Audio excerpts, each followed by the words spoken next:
¿Qué tal? ¿Cómo están? Muy Muy buenas bien, noches. Héctor Aguilar Camín, ¿cómo estás? muy bien, Carlos, Juan Juan Ignacio. Ignacio Zavala, ¿cómo te va? ¿Qué tal? Buenas noches. Bueno, pues todo indica que pues sucederá. Es decir, ya sucedió.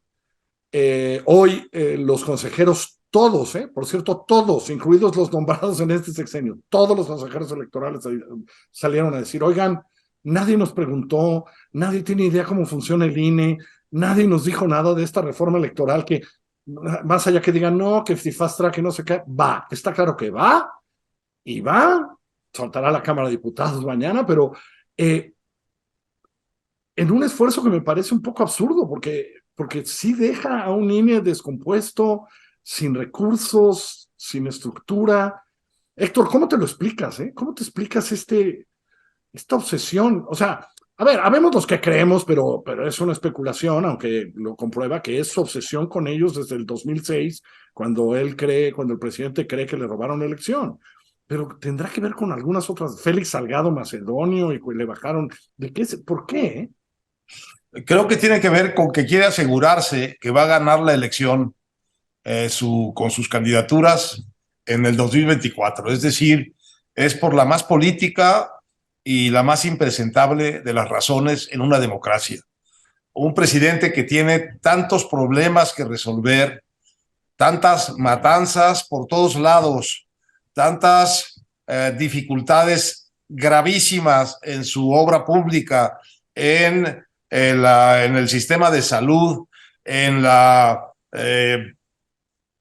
inflación que está quitándole a la gente dinero del bolsillo, que tiene tantos problemas tan serios que atender y que dedique toda su energía, toda su influencia, toda su autoridad y todo su autoritarismo a destruir una institución que funciona, que le ha funcionado a él, que es la institución que contó los votos, que le dio la victoria a él, a la presidencia, a candidatos de Morena, a no sé cuántas gubernaturas y a cientos, si no miles de puestos en otros ámbitos de los congresos y de la administración municipal. Es increíble que estando, digamos, auténticamente la casa rodeada de problemas, el dueño de casa esté empeñado en destruir un garrafón de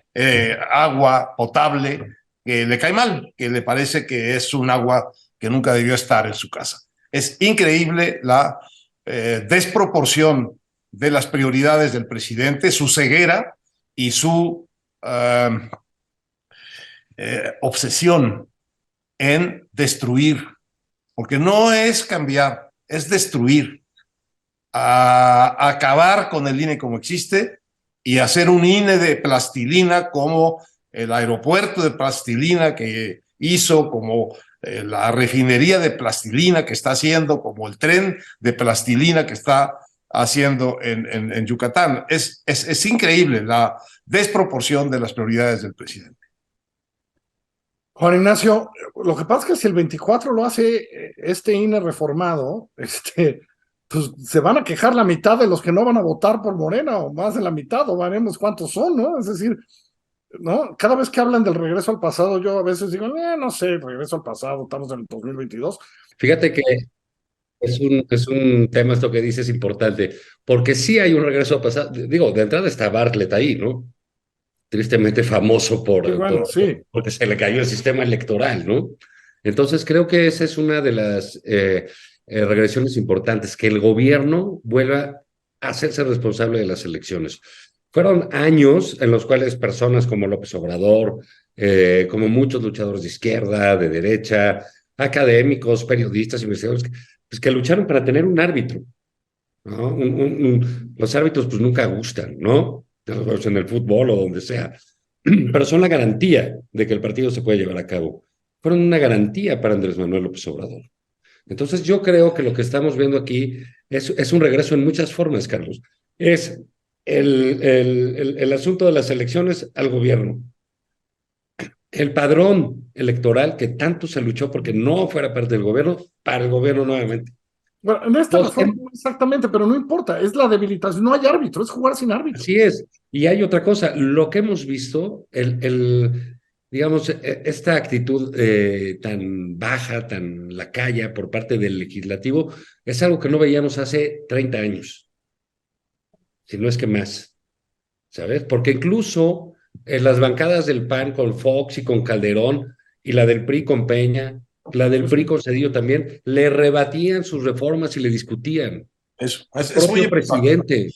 Aquí Es, vimos cómo se aprobó algo que no leyó nadie y que es así es. verdaderamente anticonstitucional. Creo que es el récord, debe ser el récord mundial de una ley anticonstitucional con tantos problemas. Y te añado, una vez que la leyeron en el Senado, encontraron, creo que 61 bloques inconstitucionales. Es 27 decir, decía aquel, y ¿cuántos le eran? arreglaron 7, sí. ¿Cuántos eran?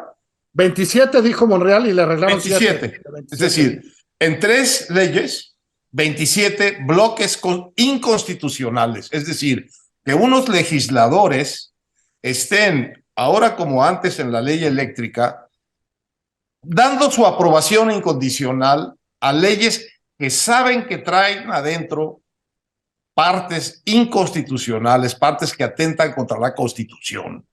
Es auténticamente como un juez que está emitiendo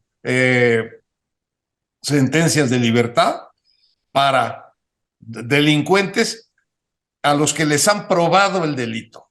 Es decir, el Congreso Legislativo, la Cámara Alta, como se le llama, está dispuesta a firmar el paso de leyes que llevan adentro cláusulas anticonstitucionales. Es realmente el mundo al revés. Y todo por la presión, por la autoridad, por el autoritarismo del presidente que no está seguro de que va a ganar la elección y la quiere arrebatar de cualquier manera, destruyendo incluso el INE que él ayudó a construir, el INE que contó su elección, el INE que le dio la victoria. Es el mundo al revés. Por eso quiero volver a esta pregunta, Juanina. Es decir, aquel sistema electoral fue el que hizo que las oposiciones crecieran, que se saliera a la calle. Fue la primera muestra de todo eso. Es decir, regresar a lo mismo.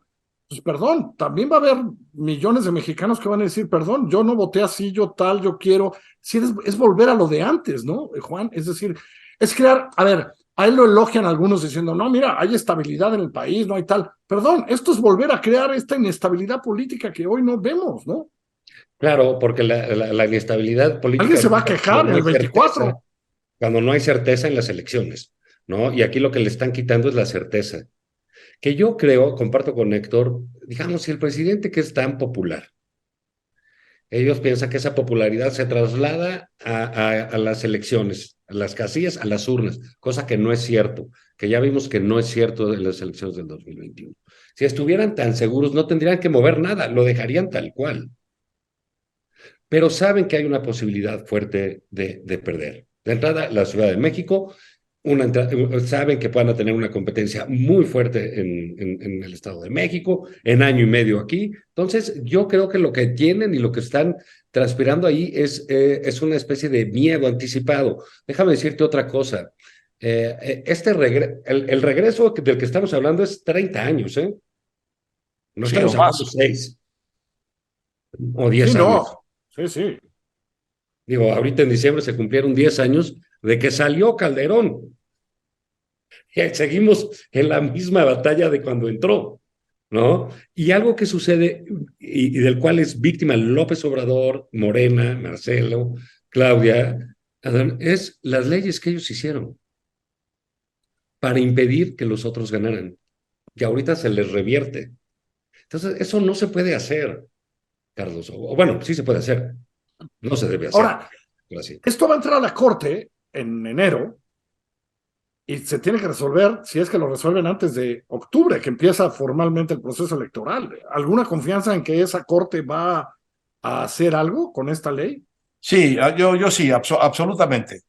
Es de una grosería tal, es de una antidemocracia tal, es de un autoritarismo tal, esto, que así como están quedando en ridículo y exhibidos los legisladores que firman sin leer o que firman sabiendo que están firmando una cosa anticonstitucional. Así la Suprema Corte va a jugarse el poco prestigio que le queda después de esta desastrosa presidencia de el señor Saldívar, se lo va a jugar en una medida clave para garantizar la competencia democrática mexicana con un árbitro confiable. Y la Corte tiene que dar color.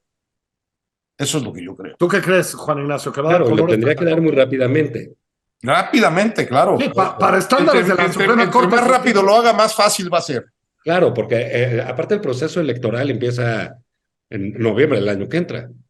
Sí, no sé si formalmente en octubre, de hecho, Sí, va por o ahí. sea, Yo creo que en abril, ¿no? Pero bueno. No, pero el formalmente proceso creo como que es por tal ahí septiembre, empieza octubre, ¿no? Septiembre, noviembre, por ahí. Sí. Entonces tendría que estar antes, ¿no? Para darle las reglas. Pero digamos, va a ser un reto para la Corte, que va a estar recién salida de un desgaste interno muy fuerte, como va a ser la elección de En presidente, enero. ¿no? Entonces, bueno, pues. No debería ser un reto para unos ministros descalificar como inconstitucionales leyes que tienen artículos anticonstitucionales. No encuentro en dónde está la dificultad para hacer eso, salvo en lo que ha sido la norma de la Corte durante este tiempo: temor, cautela, presidencialismo y renuncia y miedo a ser maltratada como fue maltratado uno de sus ministros, al que echaron de mala manera y con lo cual parecen haber aplacado bastante a la Corte. Al resto de la Corte, dices. Al resto de la Corte. Pues en estas vamos a estar.